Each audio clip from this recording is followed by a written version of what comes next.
Commençons par la première. Quand j'entends l'innovation coûte cher, une fois d'accord, mais je pense que l'absence d'innovation coûte encore plus cher et d'autant plus risqué. C'est une nécessité maintenant, je dirais, pour les entreprises qui ne veulent que survivre, et c'est une condition sine qua non pour celles qui veulent prospérer. Donc, et là, l'autre point sur lequel j'ai accroché beaucoup, laisser faire, avec les milléniaux, beaucoup, avec les jeunes. Je l'ai vécu beaucoup à travers Dynamic Concept où j'ai travaillé 7 ans. C'est tout à fait vrai de dire que la culture de ceux qui étaient avant eux et leur culture à eux, c'est deux mondes. C'est deux mondes et c'est un défi quotidien de les faire se marier ensemble pour tirer, bon, un mot qui revient souvent, qui est galvaudé, une synergie, mais enfin, ça fonctionne quand c'est fait de la bonne façon. De plus en plus d'entreprises qui maintenant sont les plus innovantes sont celles qui ont des pratiques à l'intérieur de l'organisation qui justement permettent ce qu'on appelle le fail safe, fail cheap, donc, and fail fast. En d'autres mots, ça permet le risk-taking, ça permet, et pas uniquement basé sur le return on investment, même souvent, c'est même pas une considération. C'est qu'ils ont des budgets prévus pour ce qu'on appelle l'émergence de nouvelles technologies ou de nouvelles façons de faire. Parce que vous voyez, des fois, l'innovation, on associe ça avec les technologies, et c'est vrai dans beaucoup de cas, mais les façons de faire aussi à l'interne, les processus, la stratégie d'affaires, toutes les façons de faire les choses à l'interne, c'est aussi de l'innovation. C'est fascinant de voir d'une entreprise à l'autre comme quoi, dans la même entreprise, vous allez poser la question, pour vous, c'est quoi l'innovation? Et vous allez avoir 15 personnes, 15 réponses différentes. Donc, celle qu'on a chez nous, celle que j'ai toujours connue à travers celle qui réussit, c'est que l'innovation, c'est ce qui amène de la valeur ajoutée à l'entreprise. Donc, nouveaux produits, nouvelles façons de faire, nouvelles pratiques qui amènent de la valeur ajoutée à la fin. S'il n'y a pas de valeur ajoutée, ce n'est pas de l'innovation. C'est souvent de l'essai, de la recherche, du développement, de la technique, un ingénieur qui s'amuse, mais ce n'est pas de l'innovation. Donc, les entreprises les plus rapides à attraper les nouvelles technologies, et où en développer, se doivent de marier ces deux cultures-là et de permettre de s'épanouir les entrepreneurs nés que sont les milléniaux. Et ça, c'est un défi constant, mais c'est un défi qui peut être relevé avec les bonnes pratiques. Merci, M. Champion. Là, vous parlez d'innovation. Je pensais à vous revenir sur les infrastructures algériennes pour implanter, pour que l'innovation puisse apparaître.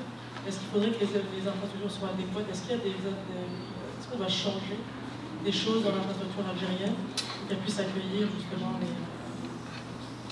ces nouvelles technologies? Qu'est-ce qui doit être changé? Je peux dire qu'en Algérie, ça évolue très rapidement. J'ai été l'année passée, donc je reviens. Peut-être que je vais arrêter cet été, mais je vais découvrir beaucoup de choses. Donc ils sont en train de changer. Donc, premièrement, pour avoir l'innovation, par exemple, je dis ça, c'est l'éducation. On ne peut pas, parce que le Sky, l'exemple Sky, oui, ça c'est une innovation bien née, c'est un cas, d'accord, ça a explosé, mais on ne veut pas un cas, on veut plusieurs. On veut une machine qui sort d'innovation. Les petites choses, par exemple, 3M, vous connaissez tous, ça, elle a gagné le prix de la compagnie la plus innovante au monde. Les petites choses, ça ne veut pas dire que c'est technologique. On a besoin de tout. Donc, on parle de l'éducation, de l'université, les centres de recherche. De recherche algérienne, les centres de recherche. Pour l'instant, les centres de recherche sont les centres de recherche du gouvernement. Donc, c'est le gouvernement qui a des centres de recherche. Est-ce qu'ils peuvent supporter cette innovation? Non, parce que l'innovation, normalement, ne doit pas être dirigée par une politique. Si je veux faire une recherche sur un domaine, je le fais. Ce n'est pas par une force politique qui me dit ok, je travaille seulement sur l'hydrocarbure, ou bien sur le transport, ou sur les télécommunications. Par exemple, les communications, ça a venu en Algérie. C'est une volonté. Donc, on a besoin d'éducation. Si l'éducation, on va développer l'éducation, les universités, tiens, par exemple, le transfert de technologie, on a besoin de transfert de l'éducation, par exemple. Pourquoi je viens ici au Canada? Pour faire une formation qui est peut-être donnée par un professeur algérien. L'Internet du système est là, le programme est là, les Canadiens sont là pour donc transférer ces informations. Pourquoi pas de faire un partenariat avec McGill, avec HEC. HEC a ouvert l'Institut radiophonique, je ne sais pas si c'est toujours là, mais ça c'est une bonne initiative. On a besoin de ces canaux.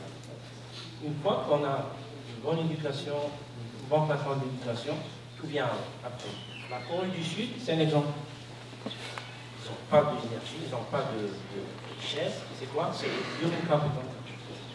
C'est l'éducation, donc c'est eux qui ont monté Je le connais ça aussi. Mais je pense que moi, un lien que je voudrais faire, on parle d'entreprise, on parle de gouvernement, on parle d'un paquet de trucs, mais pour moi, c'est assez similaire. C'est des gens qui doivent mettre des conditions gagnantes, faciliter. Donc, que ce soit le gouvernement, on parle d'éducation, bien, l'éducation, ça pourrait, là, le mot dans l'entreprise, c'est la formation. T'sais, si, comme entreprise, on croit que la formation, c'est important, comme le gouvernement croit que l'éducation, c'est important, bien, on met des conditions gagnantes à favoriser l'innovation. Après ça, bien, on parle des infrastructures au niveau du gouvernement, mais c'est la même chose dans l'entreprise. Est-ce que l'entreprise se dote d'infrastructures internes à l'intérieur de ses murs qui favorisent, qui permettent d'intégrer, d'innover, d'essayer des trucs, c'est ce qu'on mentionnait. Fait que pour moi, il y a un parallèle super facile à faire entre l'entreprise, le gouvernement, et là, quand on parle de gouvernement, il y a différents paliers de gouvernement. Bien évidemment, tous jouent un rôle jusqu'à l'entreprise pour mettre en place les conditions gagnantes qui vont faire en sorte qu'on va innover. Donc ça, que ce soit au Québec, que ce soit au Canada, que ce soit en Algérie, partout dans le monde, c'est les mêmes enjeux et c'est ce qui vont faire que des joueurs vont se démarquer, tant au niveau des pays qu'au niveau des entreprises, et que d'autres ben, vont stagner, etc. Je pense que l'autre truc, c'est, dans ce contexte-là, il faut rester ouvert sur le monde, sur ce qui se fait ailleurs aussi, puis je pense que c'est un peu le but du forum d'aujourd'hui, c'est de favoriser un échange entre deux nations, deux cultures, etc. Mais je pense qu'il y a plein de choses, l'exemple que tu as donné de Skype, c'en est un. Ces gens-là, si tu ne restes pas à l'affût de ce qui se fait, ben, tu vas commencer à développer quelque chose pendant 1 an, 2 ans. Puis si tu es déjà parti avec une technologie qui était 1 année, 2 ans, 3 ans en retard, ben, quand tu sors, tu es 3, 4, 5 ans en retard. Donc, jamais ton innovation va avoir la gloire qu'elle devrait avoir. Donc, je pense qu'il faut ne pas hésiter à utiliser, apprivoiser et sortir un peu de notre zone de confort. Évidemment, pour un développeur, moi j'ai une équipe de développement parce qu'on développe un logiciel. On pourrait, en fonction des gens qu'on trouve, parce que trouver des gens en technologie, c'est pas simple, me dire, ben, l'employé connaît X technologie, ben, on va bâtir là-dessus. Peut-être que la technologie qu'il maîtrise, c'est une technologie qui est de 2 ans. Donc, déjà comme entreprise, je pars avec 2 ans de recul. Et je peux faire ce témoignage-là. Nous, on est une start-up, on est 7 employés. On a démarré 2, moi et un ami, en fait. Moi, j'ai la science qu'on veut mettre dans le logiciel, et lui a la compétence informatique de matérialiser l'idée, la science. C'est un gars qui avait des compétences dans X type de codage, finalement. Je vais garder ça simple. Et 6 mois down the road, dans le fond, après on a développé pendant 6 mois le logiciel, j'ai amené une ressource externe pour challenger mon ami. Ça, c'est le gars business qui se dit, tu sais, c'est sûr que quand tu te challenges avec toi-même, tout ce que tu fais, c'est bon. Mais moi, je voulais m'assurer, dans le fond, qu'Edgelink développait une plateforme sur les meilleures technologies d'aujourd'hui pour être capable de bâtir et être en avant-garde demain. Donc, au challenge, dans le fond, on m'a dit, ben, vous devriez peut-être orienter vers telle technologie pour X raisons. Performance, on parle d'attirer de la main-d'œuvre. Attirer de la main-d'œuvre sur des anciennes technologies, c'est pas sexy, c'est pas attirant. Que ce soit pour les jeunes, pour les gens plus expérimentés. Donc, on a littéralement changé notre architecture logicielle au complet. On a perdu 8 semaines de développement pour s'assurer qu'on allait développer sur la plateforme. Et aujourd'hui, 2 ans plus tard, je suis extrêmement content d'avoir fait ces choix-là. Parce que quand je cherche à recruter des gens, j'en trouve. Quand je compare les technologies qui sont émergentes, ce qui fonctionne, ce qui est rapide, puissant, et plus attrayant qu'on peut trouver à la technologie, on les a avec le choix technologique qu'on a fait. Mais j'aurais pu continuer dans la direction qu'on avait prise initialement, sur le fait de la personne et tout ça. Donc, quand je parle de mettre des conditions, puis de se challenger, puis de rester à l'affût et tout ça, puis pas avoir peur de se remettre en question, il y a un dicton qui dit qu'il n'est jamais trop tard pour bien faire, mais moi j'y crois à 100%. Donc, je vous encourage à le faire. Si vous foncez dans le mur, faut s'en rendre compte rapidement, qu'on fonce dans le mur. Il faut corriger le tir pour être sûr qu'on reste compétitif et à l'avant-garde. Juste un point très précis là, pour l'avoir vécu à travers différentes entreprises. Je reviens sur l'implication politique que vous mentionnez, le fait que l'innovation ne vient pas du politique, parfaitement d'accord, 120% d'accord.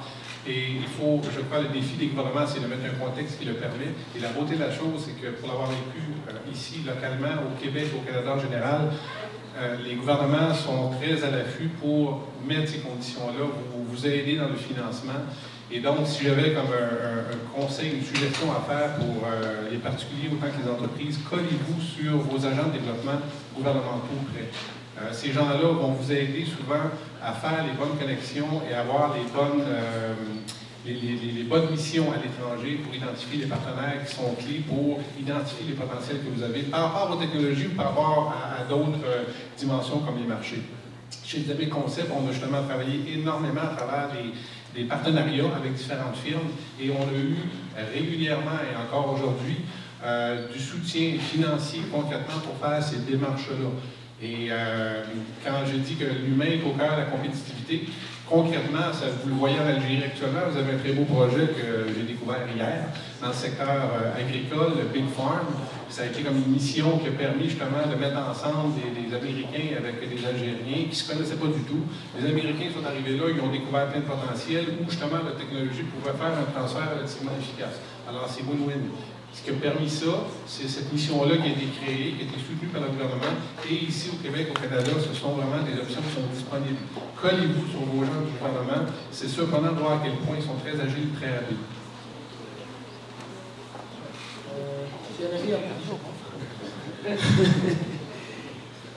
Moi, je vous propose de se déconnecter du gouvernement.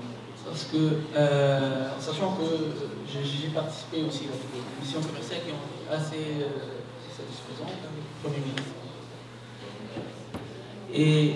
Mais par contre, je pense que le gouvernement, ça je suis d'accord là-dessus sur le principe, mais parfois c'est mal compris.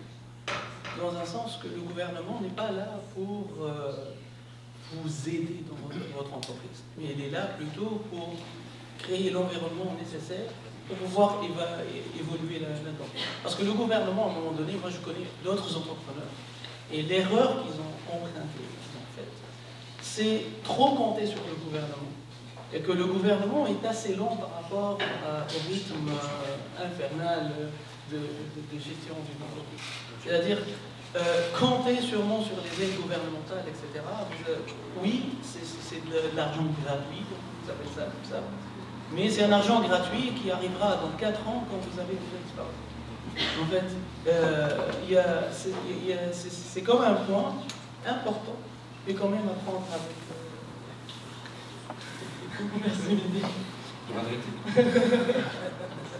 Je veux juste mentionner qu'effectivement, quand on parle d'un investissement sur 4 ans, c'est sûr que ça ne suit pas le rythme. Mais pour l'avoir vécu personnellement, peut-être dans le cas de là où j'étais, la PME qui est devenue plus grosse dans mes concepts, il y avait quand même une rapidité d'obtention des fonds qui était, du moins pour nos besoins, à la hauteur des attentes. On parle vraiment de semaines et de mois.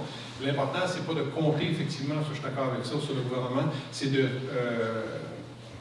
prendre l'occasion qui se présente par les programmes disponibles et surtout le faire à travers vos connexions gouvernementales, de vous rapprocher d'eux. C'est eux qui vont faire en sorte que ça va être rapide ou moins rapide. Merci. Juste